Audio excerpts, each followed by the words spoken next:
rêvais d'un monde nouveau, sans excès cette fois, plutôt plus courtois. Welcome back to episode 44 of Monday Diaries, which is me building in public and distilling all of my lessons into these weekly videos on YouTube. And first of all, check out this spot that we're staying in. A buddy of mine, Tim, developed these, and if you ever want to stay in Lombok, TS Villas is the name. I'll put a link in the description as well. Appreciate you, Tim, and what you guys are doing.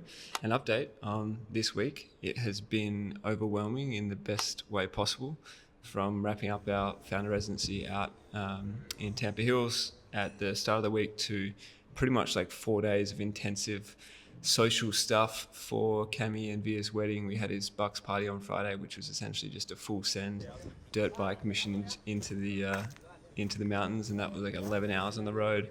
The next day was Cami's cultural wedding, which was a super cool experience and grateful to have been there. Yesterday was his actual wedding, like with all the friends and fam and stuff, and then today is going to be like a wrap-up party tonight. So I feel really fulfilled in that sense, but also pretty out of balance.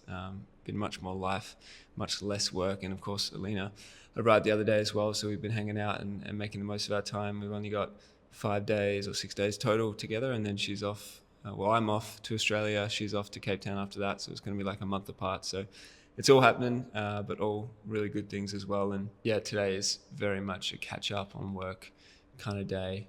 Punched this out in like less than 10 minutes. I got a call with Evan in 9 minutes, so this is definitely going to be short and sweet, but I've got heaps of really good stuff to just power through. So first one is that the team with Art of Mondays is nearly 10 people now, and though no employees, no full-time, etc., such a big learning for me from when I used to run a team of 13 full-time people in-house is that I don't want to do that again. I think there's so many more creative ways to build teams and have them incentivized. And for me, there's a few really key things. One is to have a clear vision that people are willing to make sacrifices for. 2 is to hire great people and tie at least 50% of their compensation to growth and results. How do you know if they're a great person or an A player? Well, my philosophy around that is, would you let them do your job without questioning it? And if the answer is no, then maybe they're not an A player, because true A players, people that are truly good at what they do, they're probably going to be better than you, and you're probably going to be like, yes, I trust this person to do it. So if that's not the case, keep looking. And to find A players, they're probably not looking for a job. They're probably already employed or doing their own thing. So you need to find them, recruit them from other companies, or build a personal brand that allows you to attract them into your world. And 100% of our team came essentially exactly from this, both me building on public here on YouTube and socials, but also Evan. And we're just finding great people for so many different areas of the business. They have a lot of their compensation tied to future outcomes as Art of Mondays grows, and they believe it will, and it is. So bit of a brain dump there, but I wanted to share what's happening on the team side.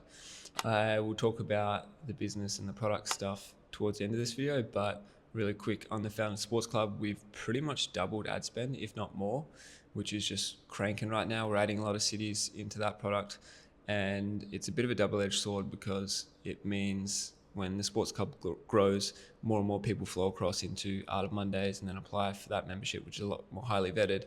And those ones require me to jump on and interview everyone before they come in. So my calendar is just getting stacked. I've got 7 back-to-back calls tomorrow, which is great, and I love doing that. But it's unsustainable long-term, especially when my life right now, for example, is pretty imbalanced, a lot more life and social stuff and a bit less work. So I'm feeling the pressure of that, but it's also just such a great nudge in the direction of building out our sales team. I don't like the word sales, but you get the idea. Building out support on that side, to take interviews, to sort of vet people, to get them into the community from there. So we've got my brother and 2 other friends who are coming in to help with that, and I'll document more of that as we go. But some positive feedback that I have got is that because Art of Mondays is really becoming fleshed out, and the vision is very clear, and the content is out in the world, there's just, like YouTube, for example, is a platform. Even if I got no views for the next year, but I made 100 videos, when one person comes in, they have 100 videos, like a bank of content to go back and familiarize themselves with. And that is so valuable from a trust perspective.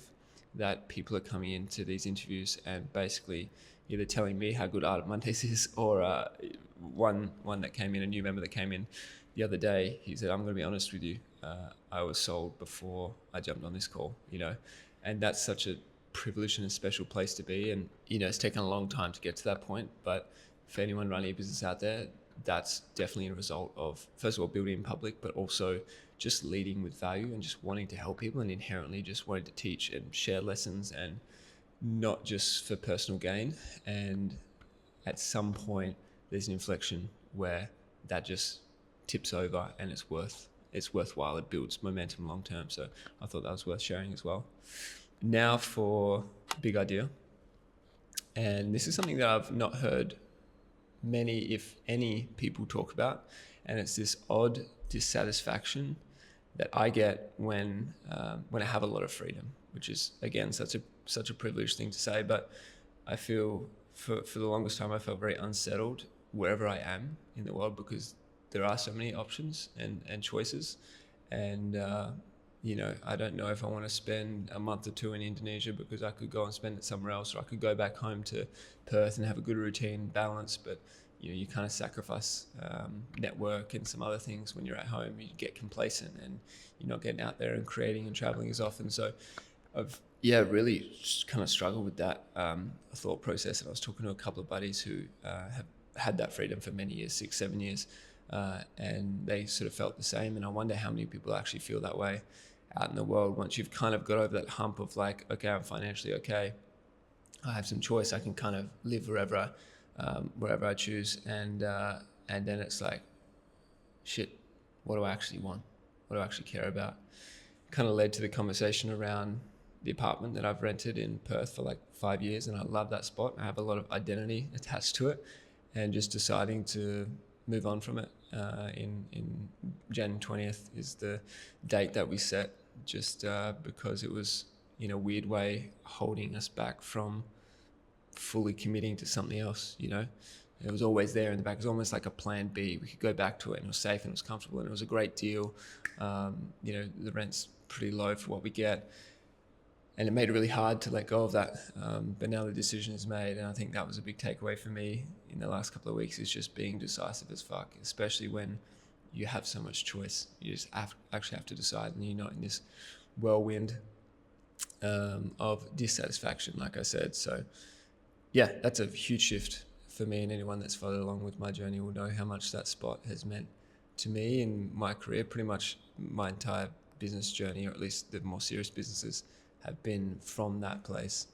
So crazy, but more on that soon. For now, we'll jump over to a speed update on the business. Art of Mondays first.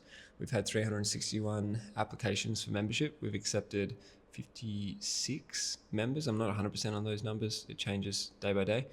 27 years old is the average age of the members, and they're all lifestyle founders, which is people building things online who care about balance and freedom at the same time. So we've done over 200K in rev since we launched. I don't think this month will be as big as last month. Last month was our biggest by far, but we'll see how we go.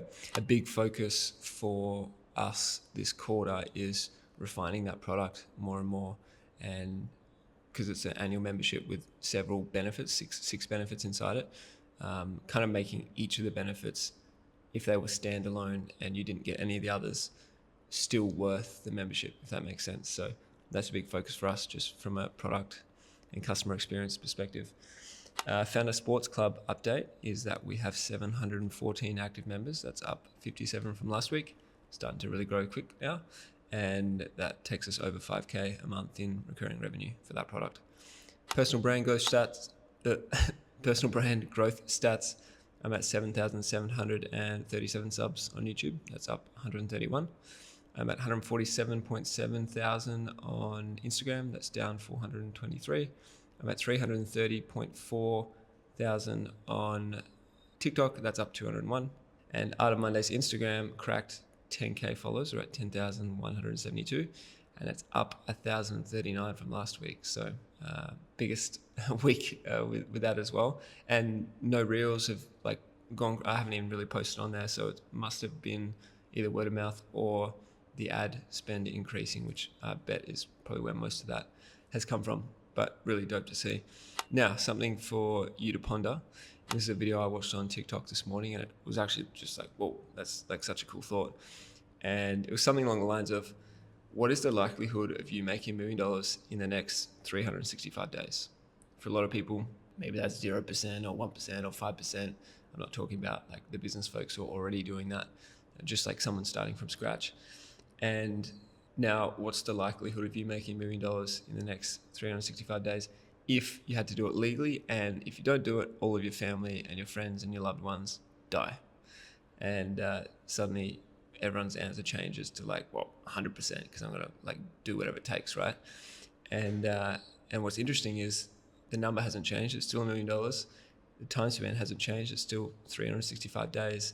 Only your purpose and your reason has changed. Really interesting, and I encourage you to ponder it.